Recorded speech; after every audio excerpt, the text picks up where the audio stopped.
Coach Smith. Just curious about how you wound up here, how you got contacted, and just how you accepted. I'm sorry, but my voice may be gone a little bit. But obviously, once Coach Smith left, I received a text from Coach saying, "Hey, there may be an opening," and then he said, "I can get you on the phone with Coach Pittman, and you just got to sell yourself from there." And so I was able to get on the phone with Coach. We had a great conversation, and he was like, one of the first things he wanted to know was I a good man or not? The X and O's part wasn't the first. It was more, are you a good man? Are you a family man? Are you gonna love these kids? These are our core values. And then and that was that. And then, I know he called some other guys and interviewed them. And then he called me that night. He told me I was hired, and I was here the next day. Sorry, my voice is gone. So, Coach Fouch, kind of the same situation for you, just how you were approached about the job and just how it unfolded. Yeah, so I was on a Christmas break at my sister's house, and Coach Petrino had reached out to me, kind of similar situation, and got a chance to get on Zoom with Coach Pittman, and was very impressed with him from the get-go. I mean, I just knew I wanted to work, obviously, at a higher level here, but just work for him as a head coach. He seemed like a great family man, like Coach said, and just his core values are what I believed in. And he asked me about, what I believed in as a coach, as a teacher, and what type of drills and philosophies as far as the position. But like he said, it was a lot more just getting to know me and who I was as a person. And that's what I respected about being, hired by Coach Pittman. Both of you guys have backgrounds with Coach Petrino, but at different spots. Just curious, your thoughts on him as a coach, and just wanting to follow him and work under him. Yeah, I mean, he's been one of, the most influential guys as far as my coaching career, and teaching me the game, and especially the other side of the ball and how to attack defenses, and just from the top down, just how the detail of the program and the offense. And that's what he feels like separates our offense from the pack, is just the little things and how we teach the details of the offense. So, I mean, for me, outside of the coaching part, I'm grateful that he believes in me and he cares for who I am and the family that I have and the trust. Because obviously I played for him. So it's a little deeper, just him, believing in me as a person. You know what I mean? And then inviting me to become a coach. So that's where that love for him comes. And more than that, I'm excited to be here working under Coach Pittman. He's a great guy. Love being around him. I love his energy. I mean, you can't have a better coach to play for. Coach Fouch, it's really it kind of just jumps out at us just how much you're communicating with the offense, not only just the wide receivers, but in 11-on-11 stuff. Is that something you've always done when as a coach? Is that maybe Bobby coming to you before, this and saying like, hey, we've had that connection, need you kind of to be an added voice? I mean, what is that? What's behind that, I guess? Just a little bit of, Coach Pittman and Coach Petrino kind of empower me to help, run the show, run the offense, just having that experience with the system with me and Coach Smith. And now that he's out there, it's a lot more help. And he knows the offense. We both coach together and just feeding off each other out there. But it's just the urgency right now. You know what I mean? We got to get better every day, and just the urgency of the install and trying to get better from there, and just wanting to get guys in the right spots. Just an experience thing of what we're used to.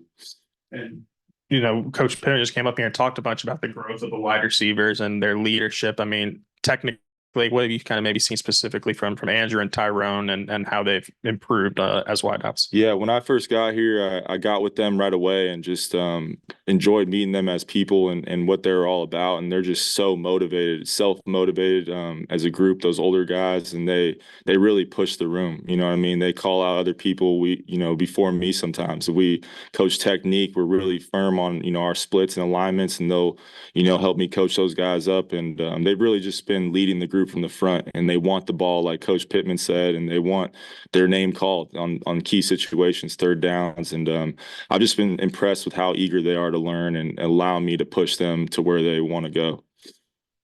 Hey, Kolby, it's our opinion that Coach Petrino was mellowed out a little bit from his first time here. So you played under him. Is he maybe, maybe backed off the intensity on the field a little bit? Not at all. Not at all. Not at all. All right, That you're running. fire would never leave. So that's who he is. That's how he's been able to coach for a long time at a high level and have some of the best offense in the country and some of the top players really shine under him. So you don't want that passion to go away. The running back room, guys who had 100-yard games, several guys, and the depth. Can you maybe speak to what you're working with? We got a bunch of guys that are just hungry for knowledge and understanding and trying to grow in the position. They're working hard every day. My standard for the room is to play with a sense of urgency, understand and know the situation of football, and play with toughness and being physical on every play. I want to ask you about the depth in your core. And also, it seemed to me Armstrong and Braxton matched up intentionally. Is that something y'all wanted to happen? Yeah, I mean, Armstrong wants to go against the best every day, and we love one-on-ones. It's a competition. I love Braxton. He gives us a great challenge every day. All those DBs and one-on-ones is tough against our corners, and they're doing a great job. And the depth of the room is solid right now. There's a lot of competition. You guys have mentioned a lot of guys that have stepped up, and been very impressed with Satania and some of the younger guys, C.J. Brown, Desmond James, Davion Dozier's made a couple good plays, and those guys are really stepping up. And the older guys like Wilson and Tesla are playing well and providing that toughness in the room as well. Coach Smith, Braylon Russell's true freshman. How's he learning the offense? How's he picking up on everything, with the coaching change right down the middle of spring ball and stuff? It's a work in progress. We got some learning we got to do. We're spending a lot of extra time with each other to make sure that he has it down packed, and it's going to pay off in the long run. Isaiah Satana, wide receiver. What have you seen from him? I mean, he kind of offers that speed package, good hands and stuff. What have you talk about him? Yeah, so when I heard about his speed, I heard about it, his high school career, but just getting to know him, he loves the game and he goes hard every day, and every time he comes off the ball, he's going full speed. And I love the way he attacks the football. He's got strong hands, and the way he tucks the ball right away looking to run. That's the main thing, because we want to get the ball in his hands and let him run with it. So he's doing a great job with his attention to detail. For both of you, is Coach Petrino's offense, is it kind of like riding a bike where you show back up and it's pretty much the same thing, or is it evolved since you've been here? Or kind of how does that kind of look? It's definitely evolved, since Coach Smith played in it, but the same plays are still there, but just some new stuff's been added over the years. So, we just all, keep growing with it, but we always stick to the same base of the offense. But there's always new stuff that we love to put in. So. Yeah, Coach, just how has it changed, maybe since when you played and then, to now? More so how we call plays, some of it's more of a word system more than a digit system like it was in the past. So that's the learning I have to catch up on and grow in and just adapt so I can be running smoothly come fall. Coach Smith, coming from the NFL back to college, has there been an adjustment period at all, or has it been pretty smooth for you? It's been pretty smooth. Just I get here early in the morning and I leave late at night. So same schedule. And with the basketballs today, when you were working with the guys, could you maybe just talk through that drill? It looked pretty cool. Yeah, I usually have soccer balls, but we didn't have them available today.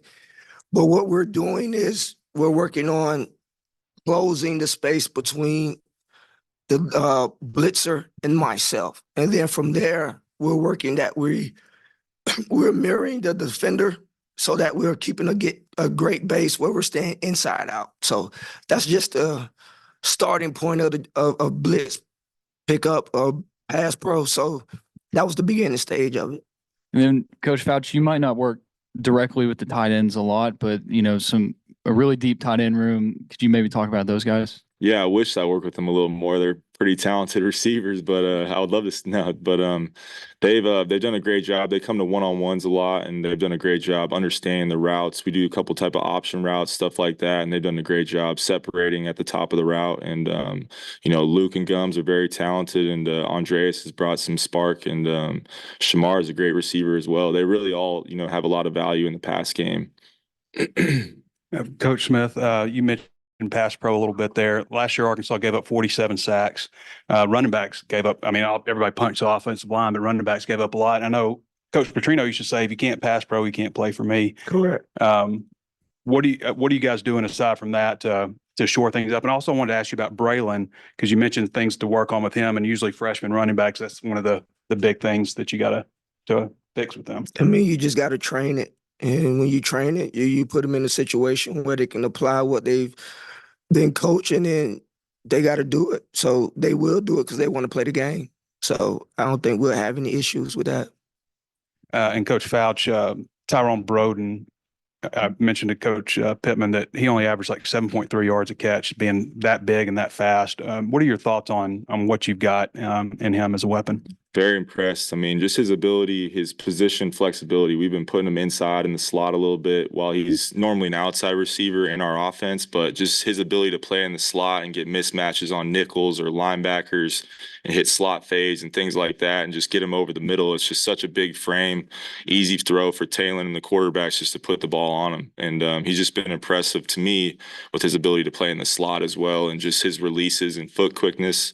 There's a lot of taller guys. They don't have, the quickest feet, but just he has quick feet like Satanian, and he's 6'6", you know what I mean? So it's just been impressive. It's just his talent overall. I wanted to ask both of you also, Coach Smith, you coming from the NFL, and things have changed in college football in terms of NIL and stuff like that. I don't know if you've had a chance to really jump in just yet with recruiting, but you have, and you're coming from Missouri State, so different kind of recruiting up on this level. Just curious on your thoughts on the landscape of recruiting now with NIL and stuff. Yeah, it's definitely changing. We have to adapt to the times. Some of us, I was recruited the old school way, and that's what I kind of believed in before I got here. But now you have to adapt and adjust to what the guys are looking for, what they're offered, and really just trying to go after the best receivers we can get. I don't care what it takes, but we're going to try and work around things and just get the best situation, the best player we can. One thing I learned from Coach Brian Flores is you do business as business is being done. So we'll adapt to the situation and we'll make it work for us. I had a question about the scrimmage on Saturday. Just what do you guys hope to see from your group Saturday? Hoping to see consistency, like Coach Pittman said, just in the pass game. Want to have a cleaner day. And go make some plays, get the ball in the end zone for sure, and get our confidence going on offense and get the flow and get in and out of the huddle. We're still trying to get used to different periods of tempo, fastballs, huddling, and just the operation things. Want to see go well. I'm looking for big plays, explosive runs. It's just explosive plays from the back. So 15-yard runs, 20-yard receiving runs, plays. Standing up in the pocket and protecting when we get blitzes, and just being situational sound in those situations. And, at the end of the day, I want them having fun. Well, appreciate you. Sorry.